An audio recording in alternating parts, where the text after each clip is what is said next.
Great. Well, welcome everybody. I'm just going to kick things off with a quick primer on collective mind. And I'll do that first by sharing my slides.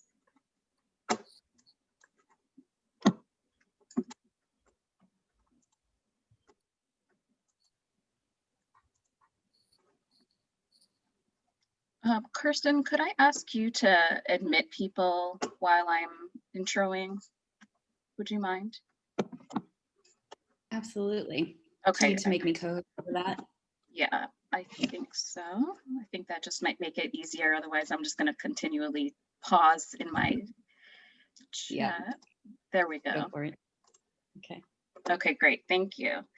Well, thanks everybody for joining. And I'm sure some of you already know Kirsten Tebe is the founder of Collective Mind, and we also have our colleague Emily Goodman on the line.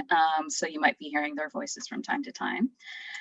Just to kick things off, so Collective Mind. Let's go move to the next slide. So Collective Mind, we are really here to work with networks and for networks, both with the networks as organizations, but with network practitioners as well, to really help them be more effective and impactful as networks and to achieve their missions. Really, everything that we do is premised on the idea that networks have a specific type of power through which they exercise through collaboration and collective impact. And what we do is provide practical approaches, frameworks, trainings, tools, and spaces for these network practitioners to really come together to gain new skills and to gain capacity to be more effective and impactful in what they're doing within their own respective networks. There's a number of different ways that we go about doing this. We provide professional development opportunities where network managers and practitioners can really come together and learn new skills, both practical and applied skills. We work with networks and network staff as teams to be strategic advisors on projects related to network assessments, network diagnostics and design, strategic planning, again, trainings and capacity building. And then we also have a growing learning community, and we host different events such as this, our Networks 101, Networks Management 101, basically a whole slew of events that are really about providing space and opportunity for network practitioners to both learn from us and to learn from each other. So if you're curious about learning about any of these different pathways that I just outlined, we've made a number of updates to our website. We have a couple of new offerings that are both out already and coming out.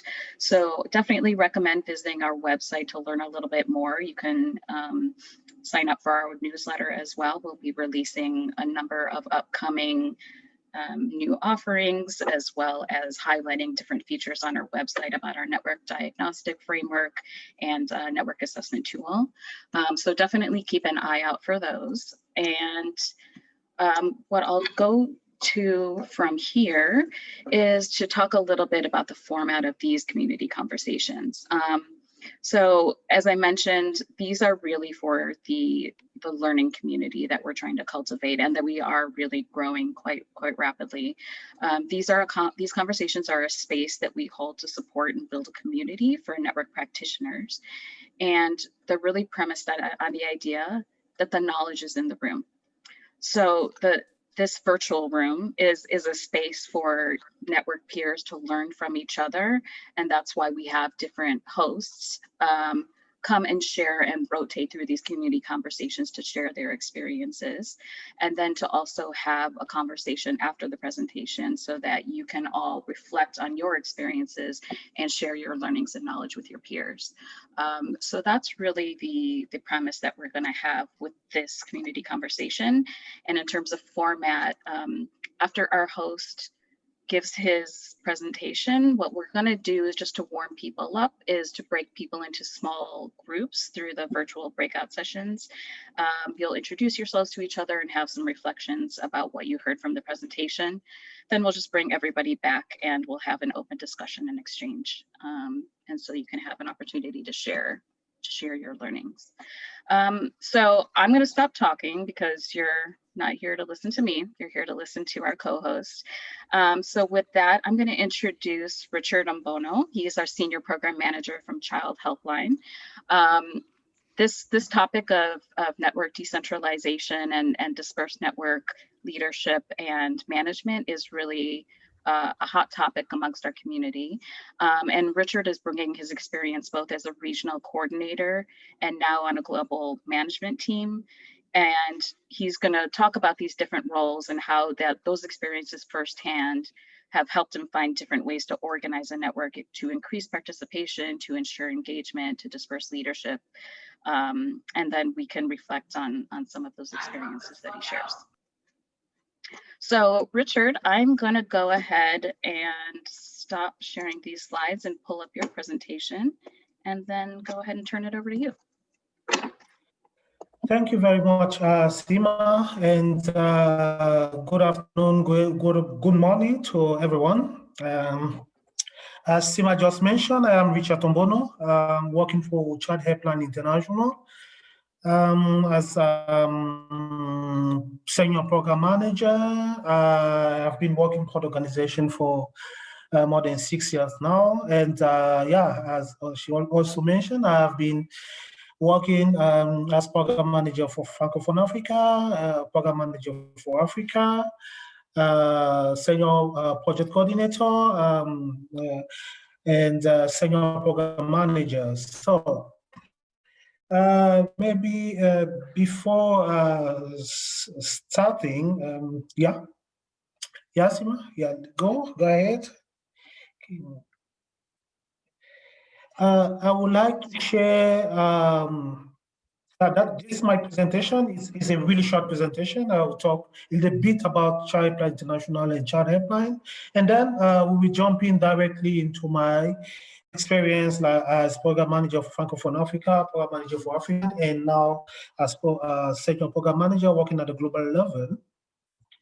But before moving to Child Helpline International, I would like to share this inspirational quote with you. The next slide, please, Emma. I'm not sure if you are, if you notice, the illiterate of the 21st century will not be those who cannot read and write, but those who cannot learn, unlearn, and relearn. This is, yeah, the way I'm trying to live my work time, like learn, unlearn, and relearn. That's why it's important. It was really important for me, and thank you very much to Collective Mind for bringing me into this conversation. So now, what is Child Helpline International? We are an international collective impact organization, bringing together 168 members organization in 139 countries around the world, with the common agenda to strengthen child protection system and amplify the voices of children at the national, regional, and global level.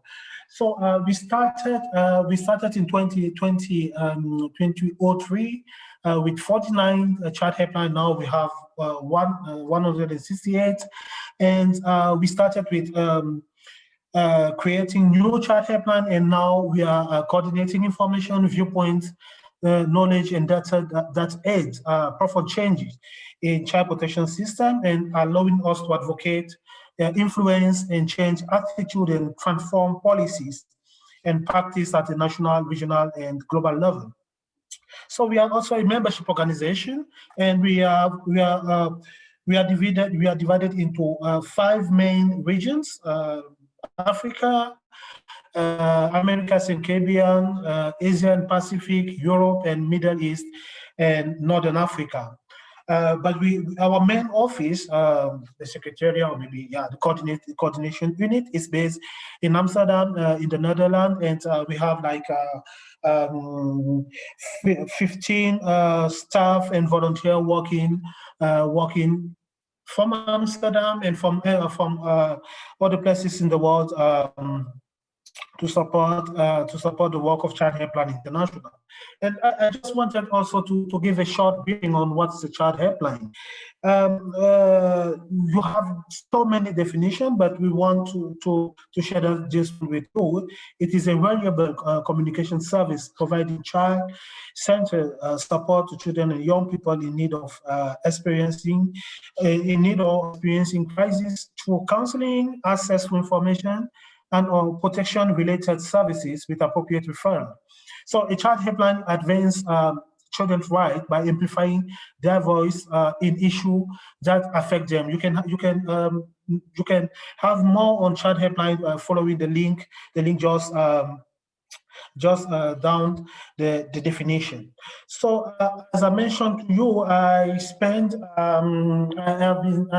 like 6.5 and more years with Child Helpline International, and I started as program manager for Francophone Africa, and then I moved to program manager for Africa, before moving to senior project coordinator and then senior program manager. For the first 2 positions, I was working at the regional level, mainly in Africa, and my role was actually to build and scale up the network, coordinating the work of the organization at the regional level, sub-regional and regional level, and facilitate learning and knowledge exchange, and networking at the country and sub-regional level.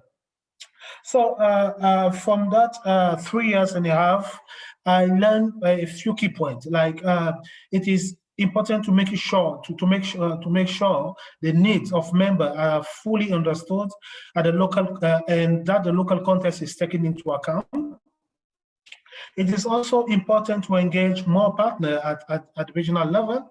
It is also really much important to align the data collection and advocacy with regional target.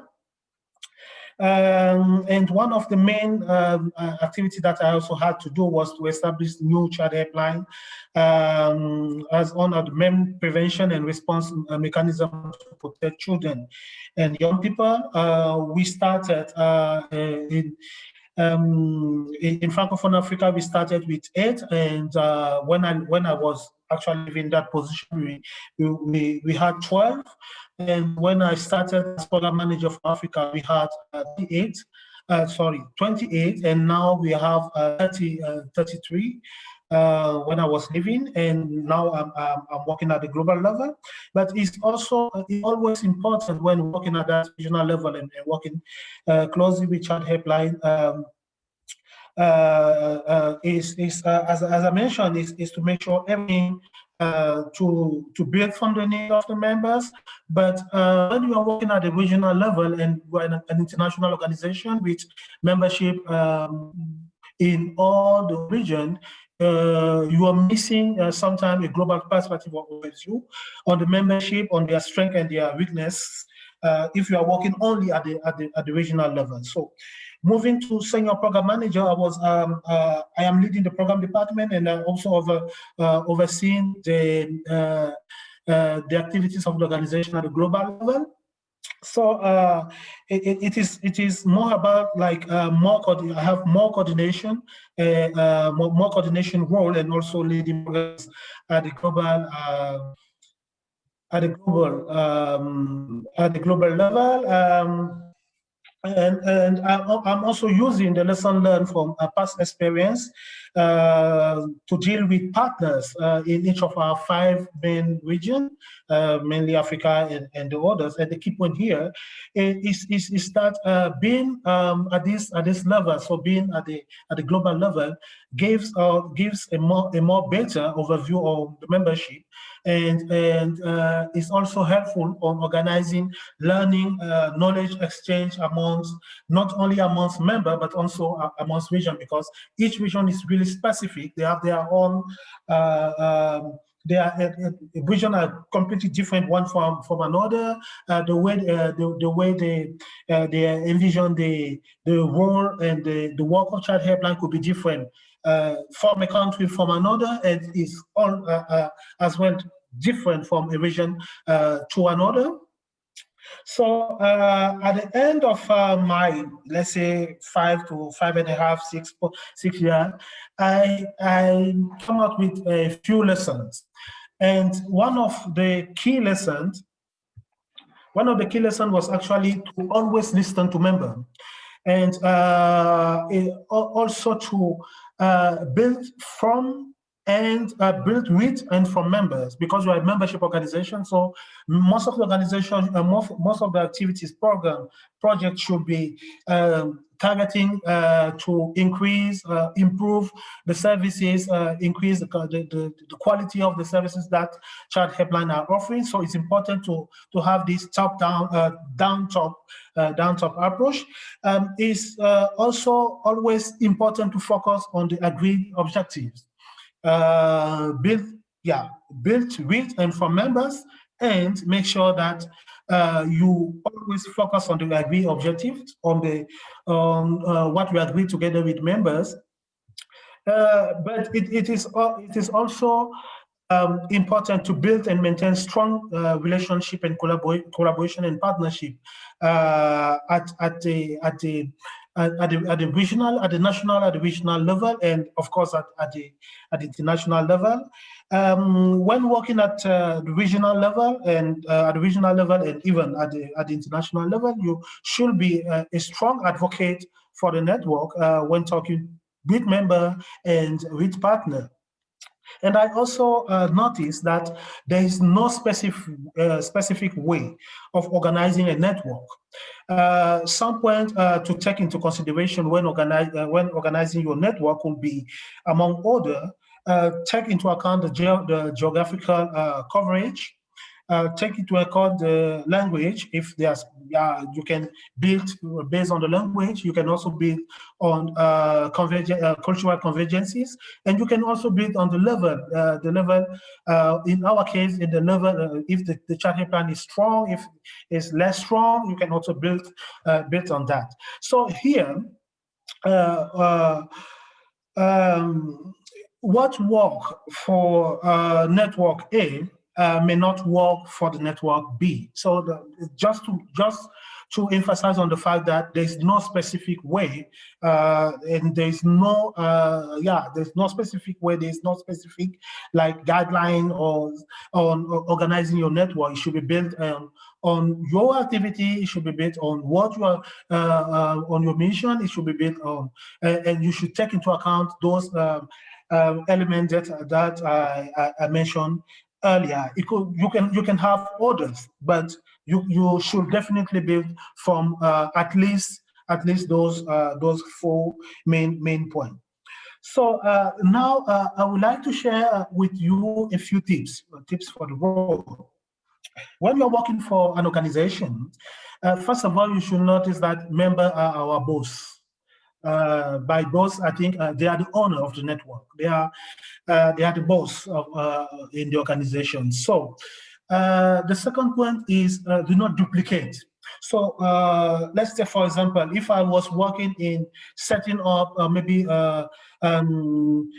setting up or scaling up a Child Helpline in a country, then if I have in a country, but in a country, let's say in the same region first, in a country, and then I have to do the same in another country in the same region. I should not duplicate. Just take what you have there, what you were doing there, and just put it here. You should definitely take into account the local context. You should definitely take it into account on what are the needs of. It could be the same in the region. It's something that is applicable in a region, but it's also applicable from a region to another.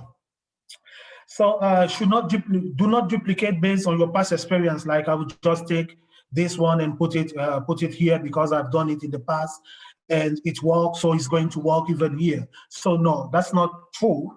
You have to build from the local context. You have to build from the needs of the organization. You have to build from what are the expectation of the organization as well. So you should consider each assignment as a new experience and you should be open to learn and listen to during the entire assessment.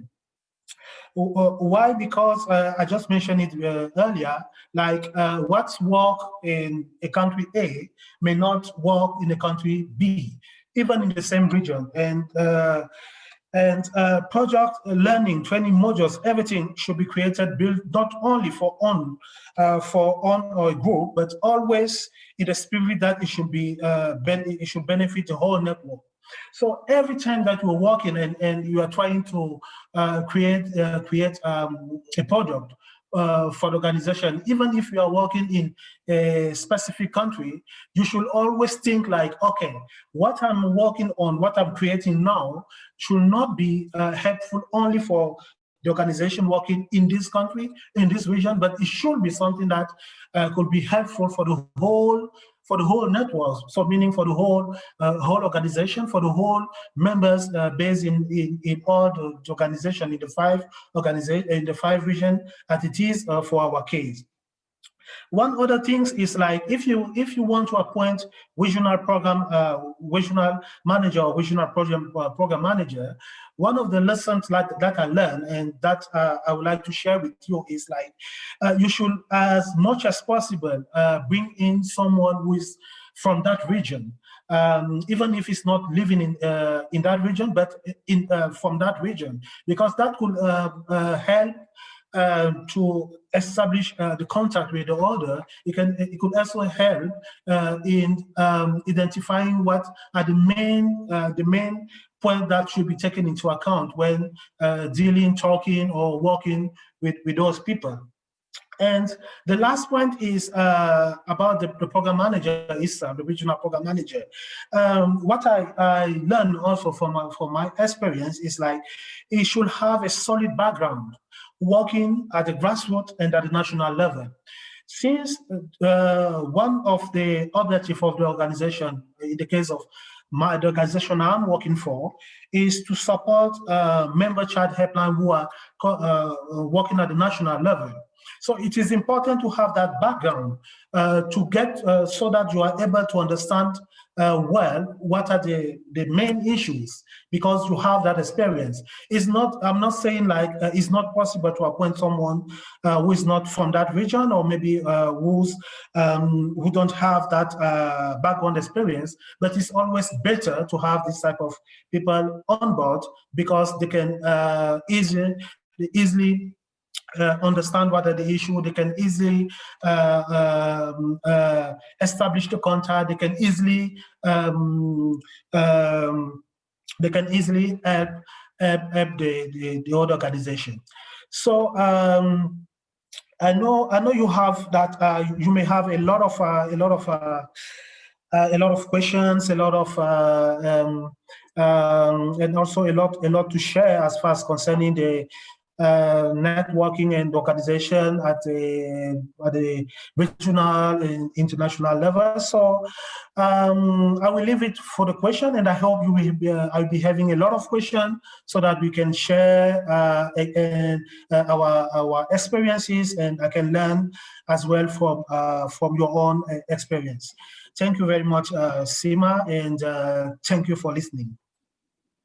Thanks so much, Richard. That was fantastic. There's a lot of really great tips and lessons to be learned from that presentation that you gave. And I think now is a good time for us to go back to the format that I mentioned earlier and break out into small groups of about 3. And this is just going to be a few minutes, less than 5 for sure, for you to just sort of use Richard's presentation as a jumping off point, the lessons and tips that he provided, and just reflect on your own experiences on this specific topic. So I'll break you out into small groups, just introduce yourselves to each other really quickly, and then just have a quick conversation and reflect on that topic, and I'll bring everybody back and we can have a conversation and Q&A. So I'm going to go ahead and do that now. Let's see.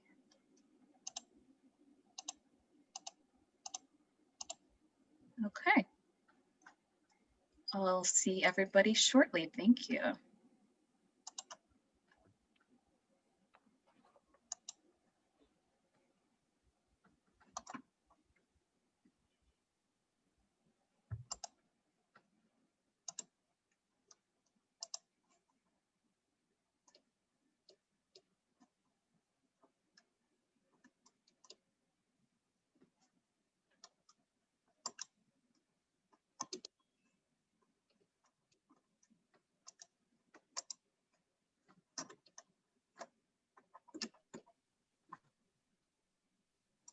I'm going to try and bring Richard back.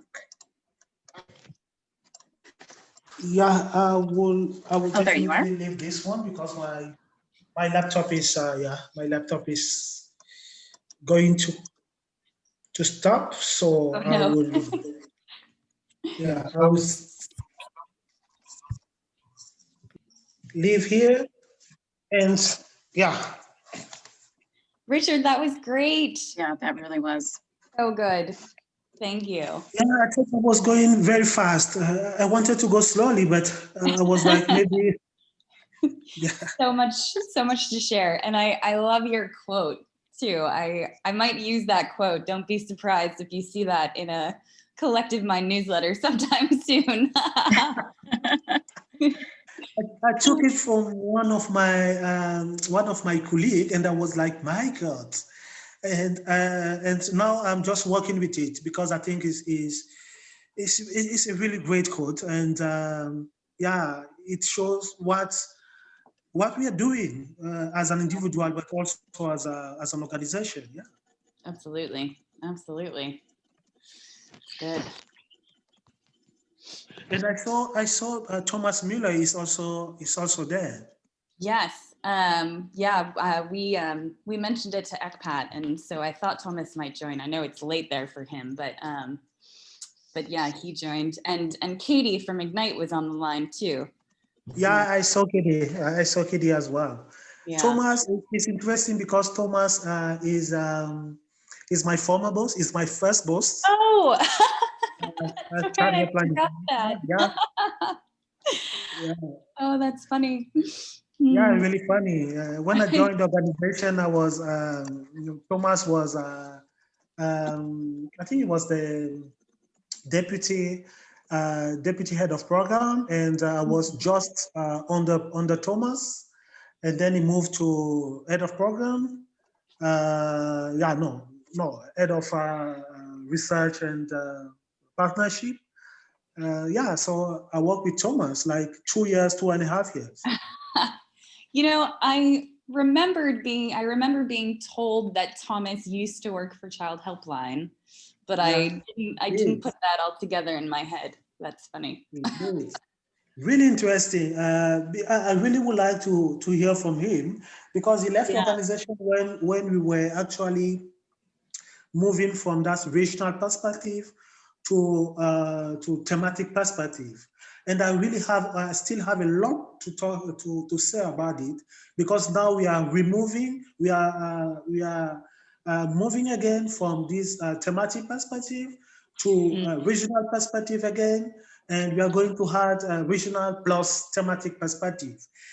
Just because we noticed that the members in the region was not happy because they thought since we moved to the thematic approach, there were no one from the organization who were actually able to listen to their day-to-day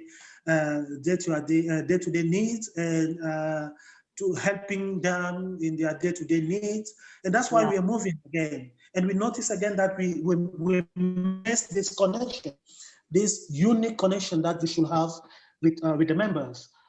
Like when I was a program manager for Francophone Africa, I used to have a weekly call with all the members with all the members in Francophone Africa. When I moved to program manager for Africa, yeah. Just 1 second. Regan, we just had a new person join. Regan, we are in breakout sessions right now, just talking about the topic. I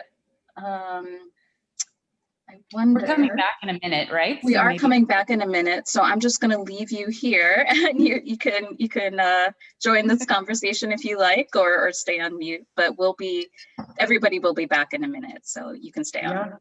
Okay, sounds good. Sorry, thank you. Oh, no problem. No problem. Go ahead, Richard. I'm sorry.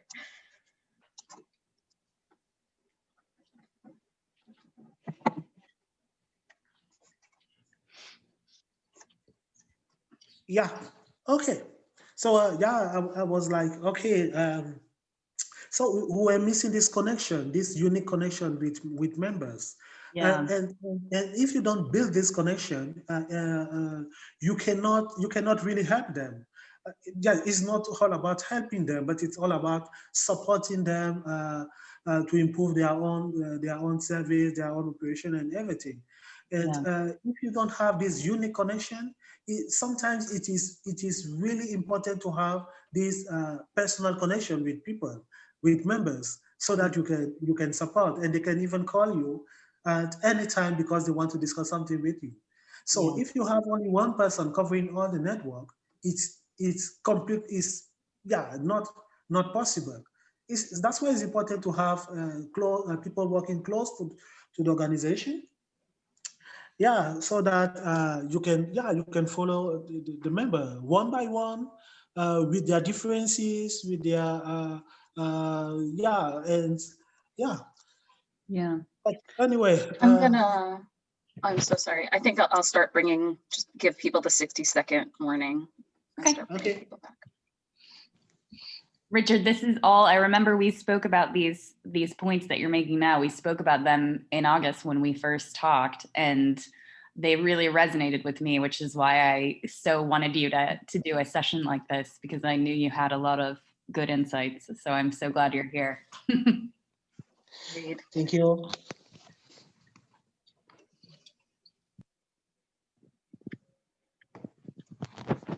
Okay, people will be jumping back in about 30 seconds.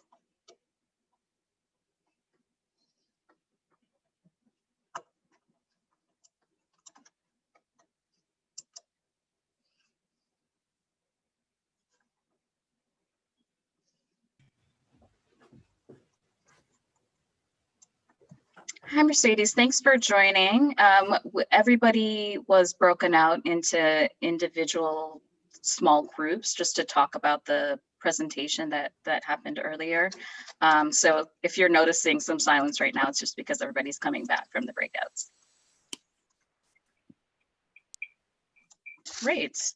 Welcome back, everybody. Hope you had a chance to get to know each other briefly and reflect on the conversation a bit.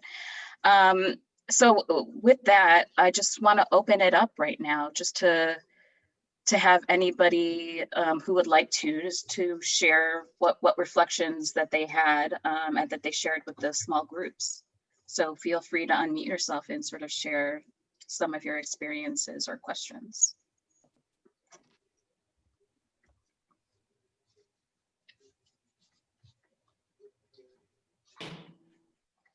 Can start. Right. Hi, I'm Ashley. I was in a group with Patricia and Emily, and one point that we talked about was we kind of were reflecting on the way to balance, I think, as Emily put it, between kind of how the local shows up, local members, and versus more of the the centralized hub or whatever it is based on the network. And my particular question was kind of wanting to dig a little deeper on how the process of listening to members and creating group agreements and all of that kind of create that balance, like how you actually went about that.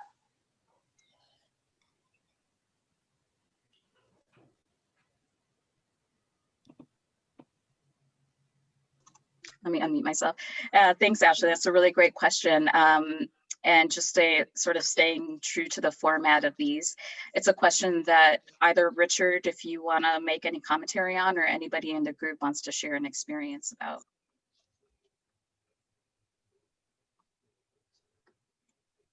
I would rather prefer that all the people in the conversation give their own experience, and yeah, maybe we can give ours later.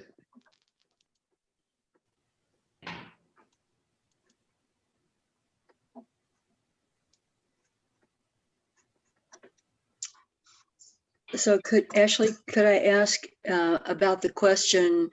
Are you asking like how the members and the central hub, how they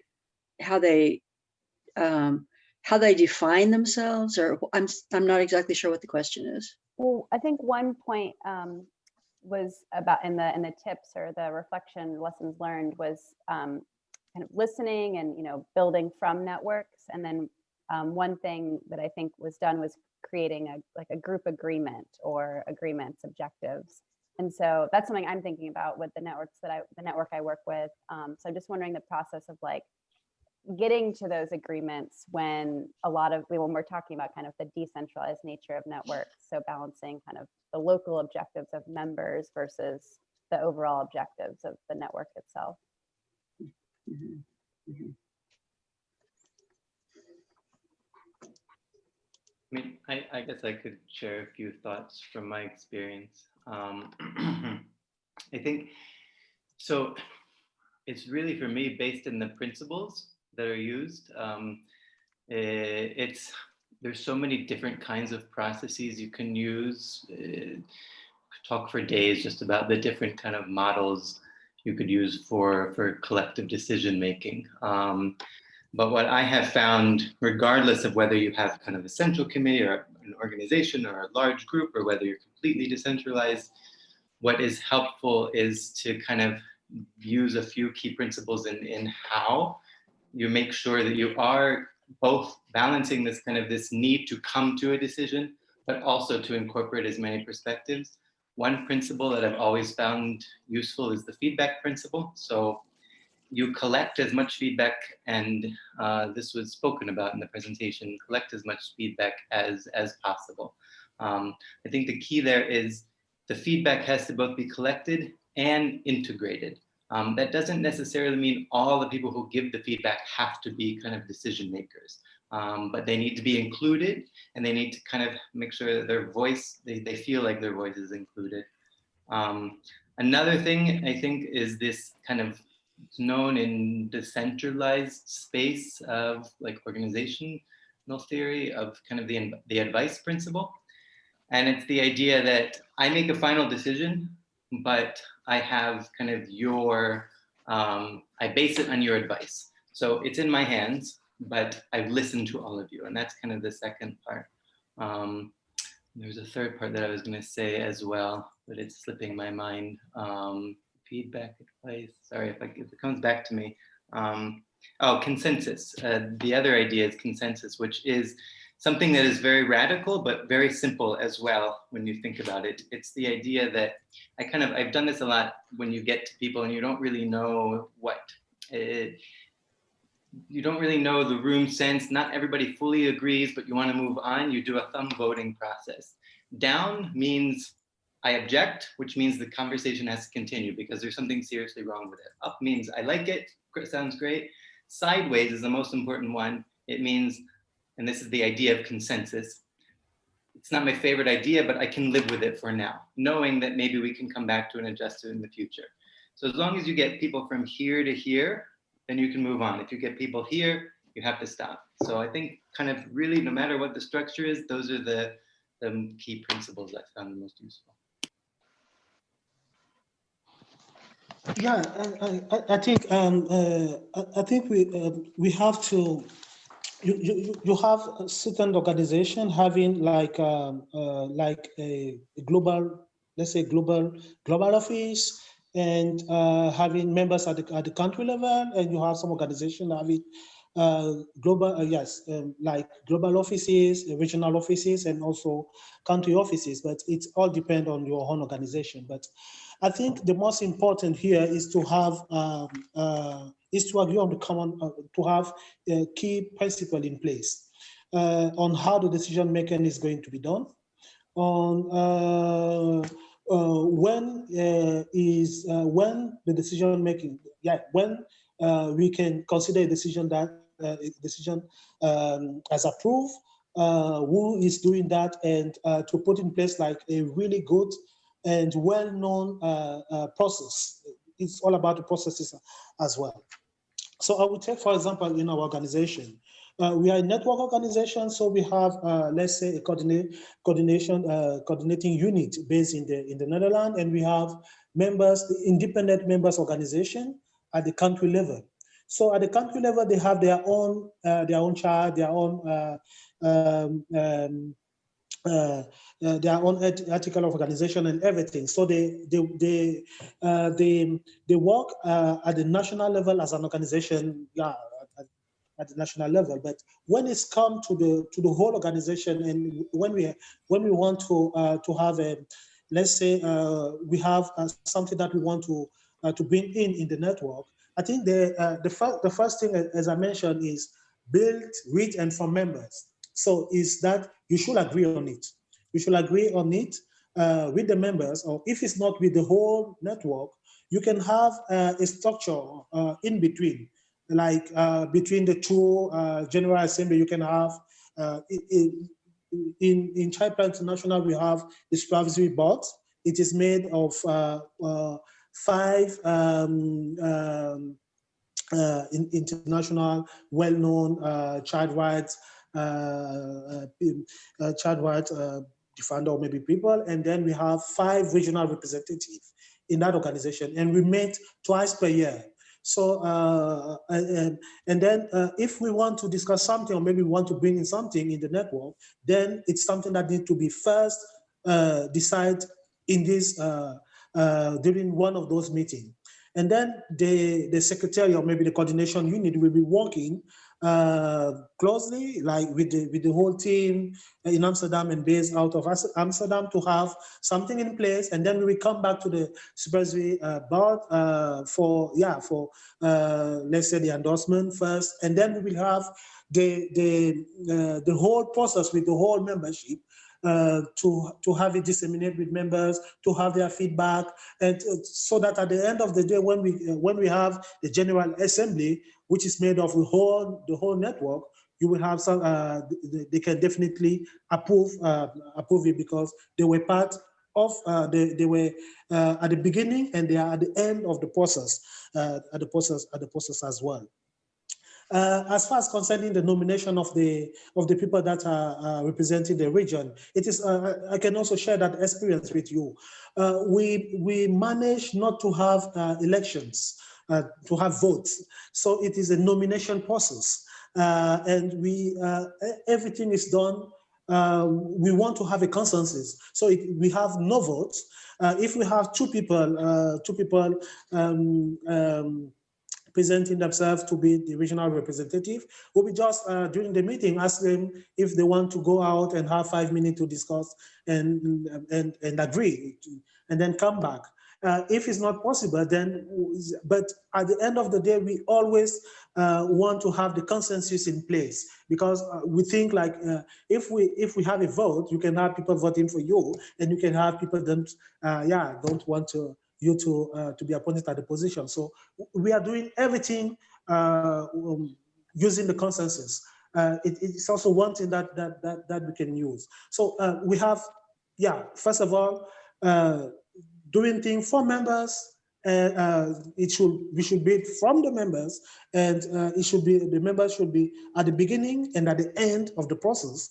And for us as well, when it's all about designating or maybe nominating the regional representative, we used to do it during our General Assembly, happening during our international consultation, happening every 2 years. So it is all about the consensus. It's not about the vote. Yeah. Yeah, thanks for that, Richard. I think that's, there's a lot of head nodding, I think, when you were talking about those different ways to sort of bring people's perspectives together and represent their voices, and also Brendan's commentary about different ways to, verbally for people to give verbal cues about their level of agreement or disagreement, and then how to facilitate those discussions. Emily, I think somebody was about to speak. Go ahead. Oh, maybe not. Okay, Emily, you had a great question for the group that I thought would be worth saying here out loud, is about the impact of decentralizing on network culture. And just asking the group about the way different networks here have seen the shift to be more decentralized affect the culture of the network. What has the network gained, and what are the new challenges? So if anybody has any perspectives to share on that, that's something I think we at Collective Mind are very curious about as well.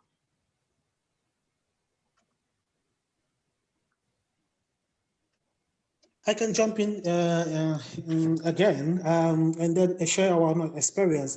As I mentioned at the beginning, what we are doing is not the common model, is not to be duplicated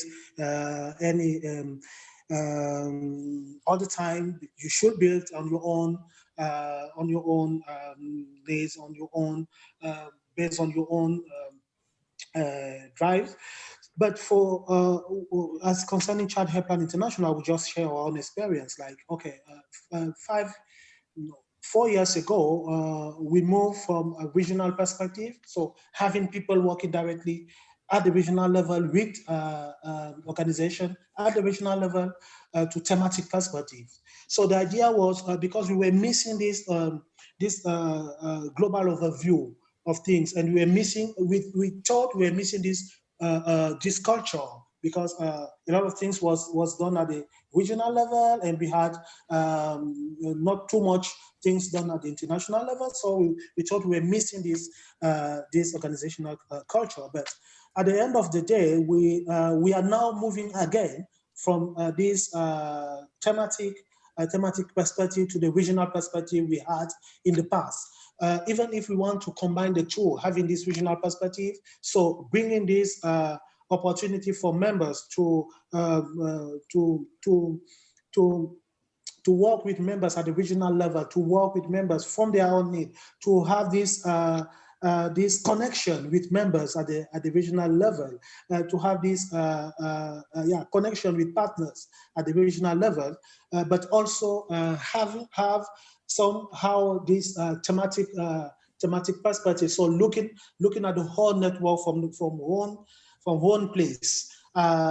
This is what we want to do for the whole network. This is what we are planning to do for the whole network. But since we have this, the network, as I mentioned earlier, organizations are different from one country to another. They are also different from the way they are also different from a region to another. So to keep it like, okay, all the members should be in the same, should feel like they are part of the network. So and we should have this, yes, global, this is what we want to do, this is what we want to achieve, and then have it at the regional level, transform, but transform.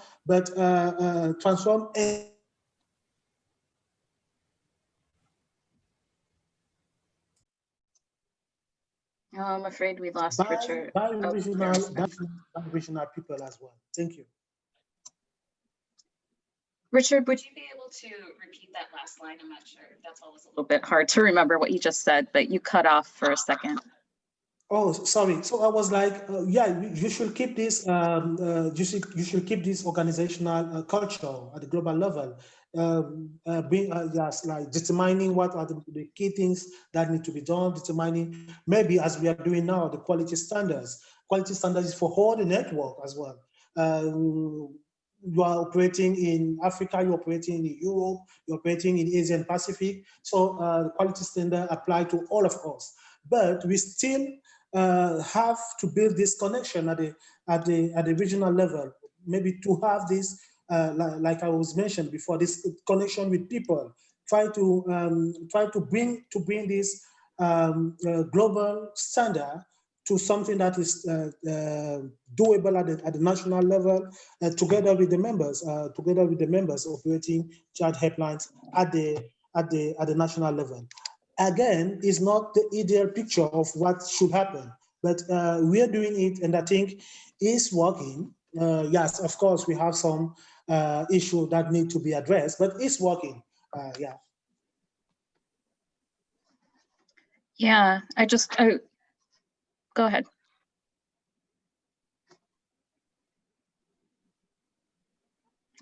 I feel like I might have just interrupted somebody. Please go.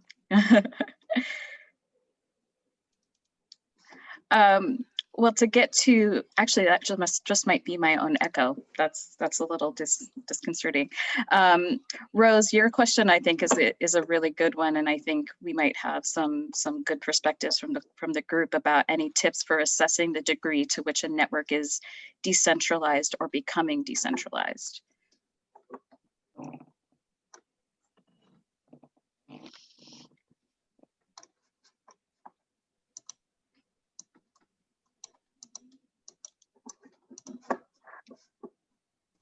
Yeah, again here, I'm not sure. I'm not sure it should. It should be something that is internal to each of the network to know, and it also based on what they want to achieve at the end of the day. Is it what they want to achieve? Is if they want to maybe expand their network, if they want to increase maybe recognition from other partners at the regional level, if they want to increase maybe the quality of the services, if they want to. So it's all depend on what we want to achieve. And then you can you can have some tips internally, maybe some tool internally on how to assess that. And you can also have, yeah, maybe global tips assessing if the members feel happy. But at the end of the day, and I always mention it, it is all about the members. Are they happy? Are they feeling like they are understood? Are they feeling like their voice is heard? Are they feeling like what you are doing have an add value for the yeah, for them, or maybe for their activities, or maybe for the program that they are running at the national level. I think it is all about that. If you have it in mind, you can then create like all type of tools and things that you want to assess if it is decentralized or not. But it's all about members. Are they happy? Are they feeling included? Are they feeling? Are they feeling what we're doing is have an add value or impact on their own activities and everything? Yeah. Yeah, and I think it goes back to what you had said in your presentation. It's always about trainings and products and different offerings being related to the spirit of the network, always sort of bringing that back to the mission in the way that you are engaging members of your network. This is Kirsten. Yeah. I just wanted to jump in here. I think this is so interesting, Richard. Thank you. And what you were just describing takes me back to one of the points in your presentation that really struck me, which was about criteria for determining how to decentralize. And potentially, you know, I think our traditional ways of doing that might be geographic or thematic. And something else you listed in your points from your slide was about the strength or weakness of the members. And I think that point really struck me when I saw it. And I think it's an interesting way of looking at how to kind of decentralize or just generally approach your support to members. And I think it relates to what you were just describing, because if the idea about how to structure your network is all about achieving the objectives of the network and really ensuring the functions of the network, then perhaps focusing also on the strength and weakness of members and supporting weaker members to be stronger is a relevant point. So that was something that really struck me. Just jumping in, I've been trying to look up I have 3 kind of nice guides. They're very broad guides. I'm going to share the links right now. That kind of each of them has a network assessment tool inside with a whole kind of list of questions that you can ask yourself to assess. And also there's a lot of really nice maps that show how so you can visualize what level your network is at. Each of these tools are very different, although they have a lot of commonalities. One is very short, another is extremely long, but they have a lot of useful information in general, but also a lot of tools specifically for that. So I'll share the link. Thanks for that, Brendan. I really appreciate that.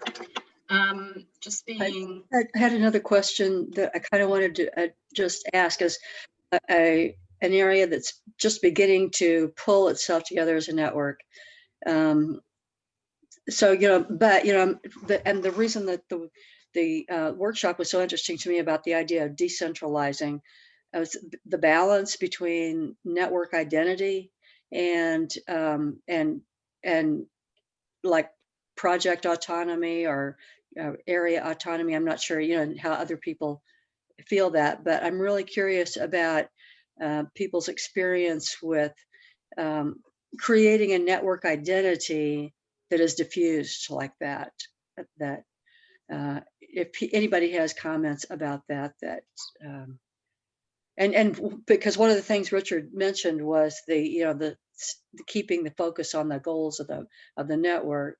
So I'm assuming it would be kind of like that, but I'm also very aware of how there's not a great deal of trust across some of the elements of this network, and building trust and kind of creating an identity around that is kind of part of the struggle that we are in right now.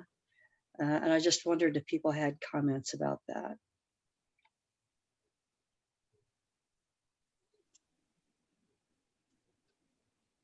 Yeah, this is Thomas from ECPAT. I think that's a really interesting point. And I mean, it's also good to understand what we mean with decentralizing, what does that really mean? I mean, it often is kind of just a focus on location, but I do think it's obviously more than that, right? It's more than, I think a network in one way or another needs a center of gravity of some sort, something that brings you together. And if that's location, with some of our networks, I guess it is very related to the physical location where the international meetings are taking place, or where it was founded, or where the history of whatever it is that people are touched to. But it might also be a certain day in the year, your campaign day or whatever it is, right? Or your common vision that brings you together, and it's not necessarily only related to the location. By breaking up the location and decentralizing, you might take one of those elements that people gravitate around away, and you have to obviously replace it with something. I think you have to give some value,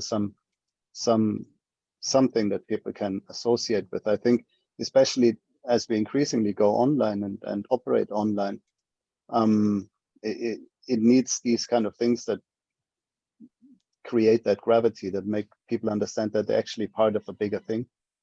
And we buy that. I think we as ECPAT, by the way, great presentation, Richard. We've worked together, Richard and I, for quite some years, so it's good to have you online, Richard. But it is something that you need to kind of actively create, and if it's online, obviously, then and you don't have those annual meetings where you can meet people and build these personal relationships, or if there's this one place that people come together and build this identity around, and whatever the feeling that plays a big role, I think, in this cohesion, then it needs to be replaced by something else, and it's worth exploring what it could be. I think it's not that I have a great solution for it, but it needs to be something that creates that unity amongst members. And then I don't think really it is so important where we are. We can be in 100 different countries, but if we figure out how to create the glue, then I think we're in a good place for networks. Thanks so much for that, Thomas. I feel like there's a few different potential topics coming out of this conversation that we could have future community conversations on. But since we're a little over time, I just wanted to close things up and say thank you again so much to Richard for joining us and sharing his experiences, and thanks everybody else for participating and joining the conversation as well. And just quickly to let everybody know about these upcoming opportunities from Collective Mind. We'll have a Networks 101 on December 16th, and then another community conversation on January 13th about network impact evaluation. And because these community conversations have been so popular, and we have just a wealth of topics. We'll probably be increasing the number of times that we have these community conversations from once a month to possibly twice a month. And then we have Network Management 101 on January 20th. So please keep in touch. Let us know if you want to host one of these conversations, if you have an experience that you want to share with the group, and then we can have a sharing of experiences around that topic. That would be great. And sign up for our newsletter so you can hear more about all these wonderful topics and learn from each other and from Collective Minds. So thank you all so much. Really appreciate you joining. I'll the recording will go out in our next newsletter. If you want to go back to the beginning in case you missed it. But thanks everybody. Really appreciate it. Thanks again, Richard. Thanks, Bye, everybody. Thank you, Richard. Thank you. Thank Thanks, you. Richard. Thanks, Thanks, everyone. everybody. Take care. Thanks. Bye-bye. Thank you.